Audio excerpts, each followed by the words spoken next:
Magandang araw mga kabayan. Andito naman ako, si Kuya Al sa Jimal Phone Channel. Ipapakita ko sa inyo ang itsura ng cable tray. Kung ano ang itsura pagka natapos na itong gawing offset. So ito pala, ang size ng cable tray na to ay 300 by 60. 300 by 60. So ito ngayon 60 itong color niya, at saka yung lapad niya ay 300. Ito, kung paano ito ginawa, ganito ang competition yan.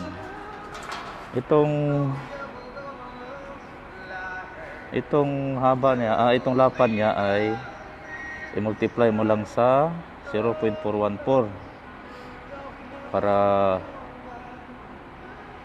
kung gumawa ka ngayon ng elbow.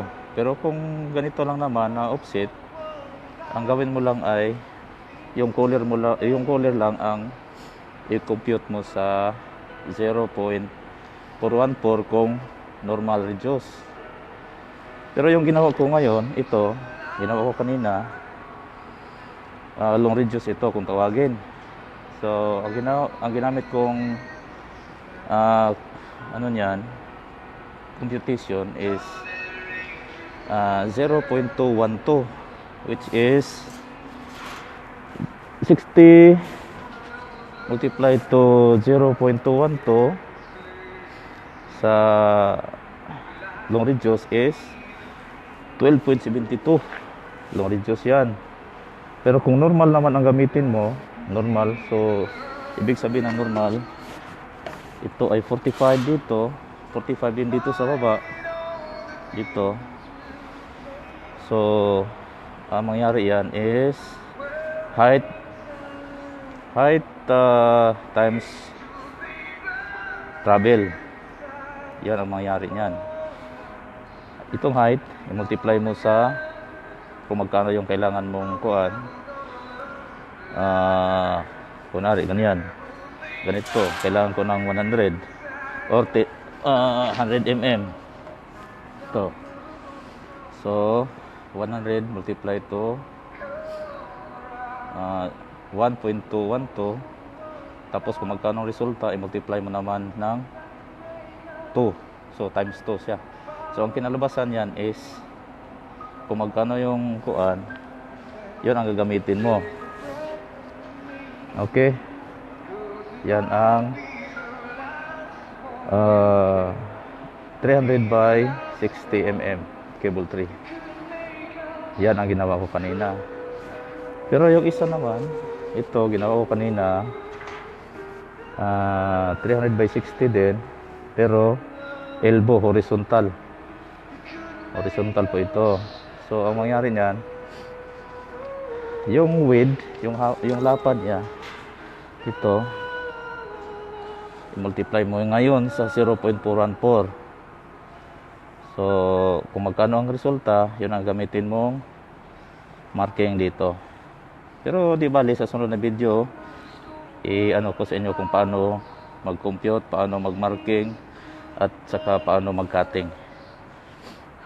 Okay, yan ang 300 by 60 horizontal elbow. Ito naman yung kanina din, 300 by 60, pero medyo malaki ito kumpara sa isa. Ito, yan, malaki yan. 300 by 60. Ang sukat naman yan, ang kailangan ko kanina, ito ay 220 mm galing dito. Dahil yun ang kailangan ng support natin, ang layo ng support natin doon sa taas. Okay, so sa taas naman, ito 100 by Yung cooler niya ay 100, yung kinuha ko kahapon. Yan. At saka 600 yung width niya, ang lapad. Yan. Oh. Yan.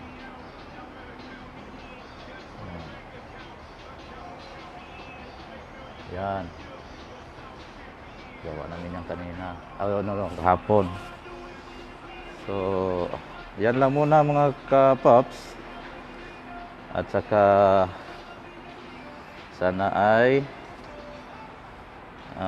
suportahan nyo ang aming channel. At saka sa sunod na video ko ay ipapakita ko sa inyo kung paano mag-compute, mag-marking, at hanggang sa mag-cutting.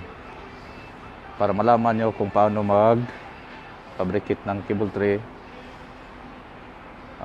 Baka isang araw ay mapunta kayo dito, alam nyo na kung ano ang gagawin nyo.